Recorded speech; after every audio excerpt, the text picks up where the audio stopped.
विश्वामित्र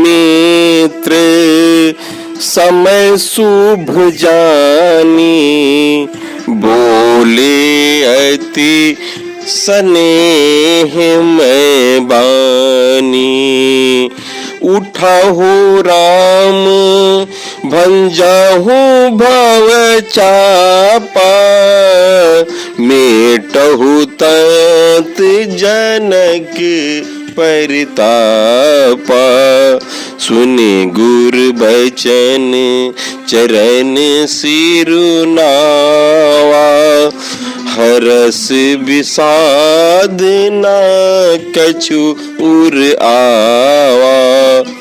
ठाढ़े भय उठी सहज सुभाए, ठवन जुआ मृग राज लजाए। हाँ भैया, ऐसे ही भगवान श्री राम जो हमारे हैं ना भैया, भगवान श्री राम जी प्रभु का कितना ख्याल रखते हैं। प्रभु यहाँ पर कौन है? उनका विश्वामित्र जी हैं। उनका कितना ख्याल रख रहे हैं भैया।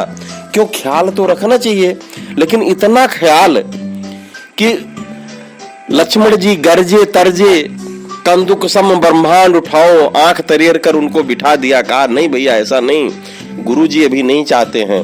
और गुरुजी क्या चाहते हैं वो तो आप जानते हैं।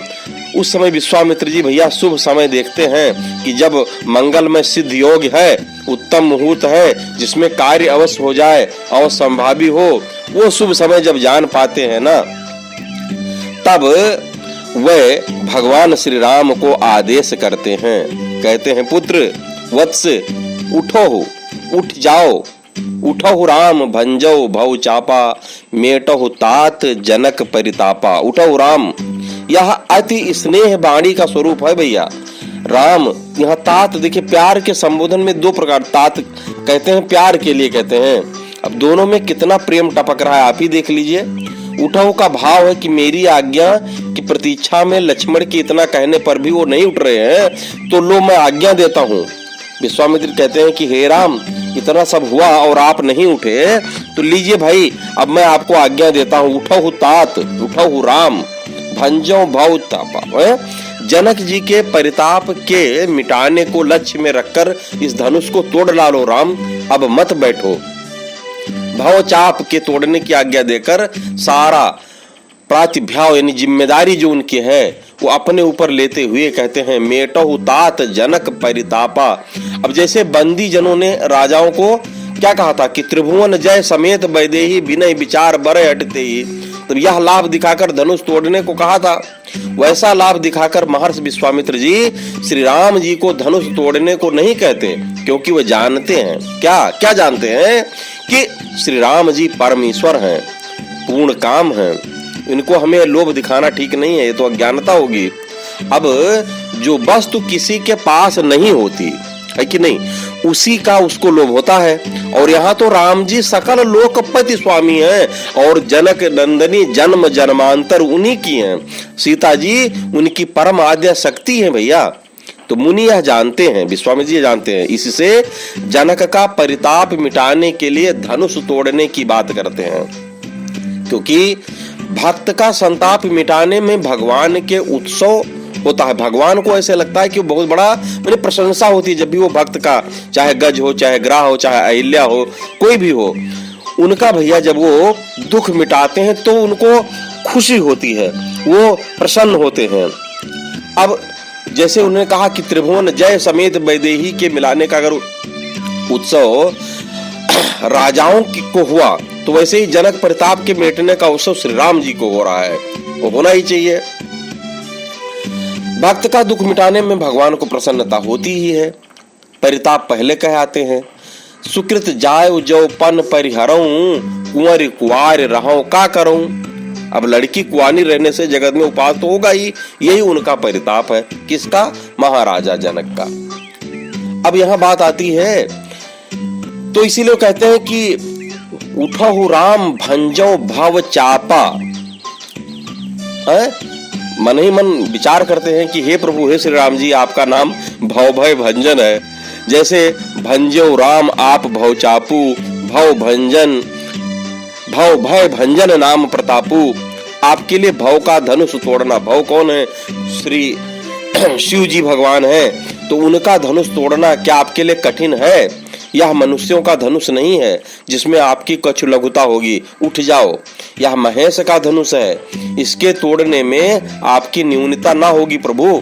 इस प्रकार यह प्रश्न होता है कि परम भक्त शिव जी का धनुष कैसे तोड़ें। अब यहाँ पर यह प्रश्न आता है क्योंकि भगवान श्री राम जी भी भगवान शिव जी को अपना गुरु मानते हैं और वाइस वर्षा है भैया, और वो उनको मानते हैं, तो ये आदर है, इसलिए वो धनुष तोड़ने में हिचकिचाते हैं। तो उसका उत्तर देते हैं कि जनक बहुत दुखी हैं श्री राम जी, अगर ऐसा नहीं करोगे तो मामला गंभीर हो जाएगा, उनके दुख को मिटाइए, क्योंकि आप भक्त के दुख को हरने वाले हैं, भक्त वत्सल हैं। और जनक भी देखा जाए, यदि आप विष्णु स्वरूप हैं तो वह आपके भक्त ही तो हुए, बिना इसके तोड़े इनका दुख न मिटेगा।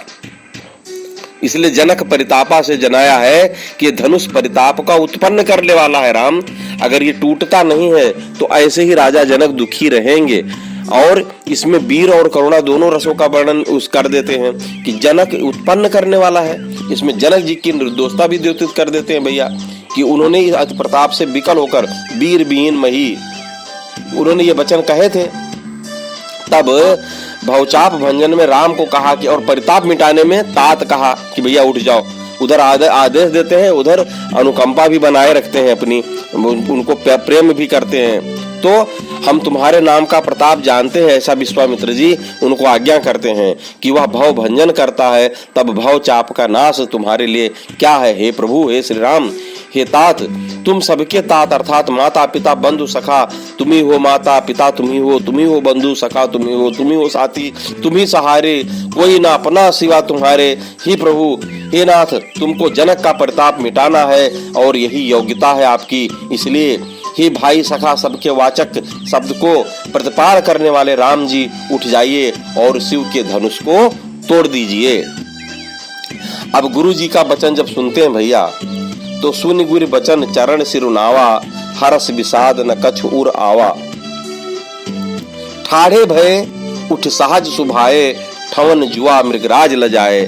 मतलब राजा लोग जब धनुष तोड़ने चले तब अपने अपने इष्टदेवों का सिर नवाकर चले थे। इसी तरह श्री राम जी भी गुरु को प्रणाम करके इससे जनाया कि हमारे इष्टदेव गुरु ही हैं। गुरु के वचन सुनकर गुरु चरणों में सिर नवाने का भाव कि आपकी आज्ञा का प्रतिपालन मेरा धर्म है, आपके चरणों की कृपा से ही यह धनुष का तोरण होगा। अब कहते हरस विषाद न कछु उर आवा, अर्थात भगवान वैसे त्रिभुवनपति है, त्रिभुवन जयी है, जानकी जी के प्राप्ति का हर्ष हुआ, और न यही हर्ष हुआ कि धनुष तो हम सहज ही तोड़ लेंगे, ये धनुष है ही क्या, तो धनुष हमसे टूटेगा या समझकर हर्ष न हुआ, और धनुष हमसे ना टूटेगा समझकर उनको विषाद भी नहीं हुआ, क्योंकि उनको निश्चय है कि हम धनुष को तोड़ेंगे, और धनुष के टूटने में भारी हर्ष और ना टूटने में भारी विषाद की प्राप्ति तो है ही है। तो भगवान को तो पता है भाई, जैसा कि अभी पहले मैंने कहा कि माता जानकी जन्म जन्मांतर उन्हीं की हैं, वो तो जानते हैं, वो सब कौतुक की लीलाएं हो रही हैं प्रभु की। अब उस लीला में क्या उसमें हर्ष विषाद होना, उधर ये भी है कि धनुष शिव जी का है जो त्रिपुरासुर का वध करके उसके बाद वही रखा गया था, तो जीर्ण भी है, मतलब पुराना भी है, उसके तोड़ने से कोई हानि तो होगी नहीं, क्योंकि अगर हानि होती तो शिव जी उसको अपने पास रखते, उसको रख दिए थे कि उनका काम खत्म हो गया है। परशुराम जी भी कभी कभी जनक नगरी में आ जाकर उसको देख जाया करते थे, पूजा प्रतिष्ठा कर जाया करते थे, तो इसलिए उनको विषाद नहीं हुआ कि वो पुराना हो चुका है, हानि या लाभ कोई बात ही नहीं इसमें। अब जब इसके तोड़ने से श्री राम जी को ना कुछ लाभ है, ना कुछ हानि है, ना बरस विषाद है, ना हर्ष है, तो उसमें वो सहज ही वैसे उठ पड़े कि चलो गुरुजी कह रहे हैं तो चलो ये भी एक काम है, इसको करके खत्म करते हैं, है कि नहीं। तो हर्ष विषाद न कुछ रावा। यहाँ पर देखिए अब वो कहते ठाढ़े भय उठ सहज सुभाए, राजा लोग धनुष उठाने के लिए अकुलाकर उठे थे, परिकर बांधे उठे अकुलाई, है ना।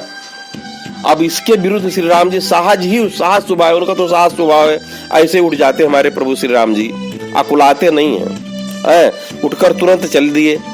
ये उठकर सिंह की तरह पहले निशंक खड़े हो गए। सिंह का स्वभाव है कि पहले किंचित खड़ा हो जाता है तब चलता है।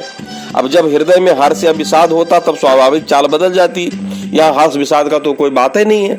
इसे सहज स्वाभाविक विचार से उठकर खड़े होते हैं और वैसे ही खड़े होकर के धीरे धीरे धनुष की तरफ प्रस्थान करते हैं, है ना। यह कहकर कि ठाड़े भय, इससे ये जनाते हैं कि गुरु के पास बैठे हैं। पहले वो बैठे थे, अतः चरणों में सिर नवाकर तब उठे, है ना, और उठ करके धनुष के नजदीक जाते हैं कि उदित उदय गिर मंच पर रघुबर बाल पतंग, बिक से संत सरोज सब हर से लोचन वृंग। और इस प्रकार भैया भगवान श्री राम जी रघुनाथ जी प्रातः काल के सूर्य के समान मंच रूपी उदयाचल पर उदय होने पर सब संत रूपी कमल खिल गए और सबके नेत्र रूपी भ्रमित हर्षित हो गए। जय श्री राम।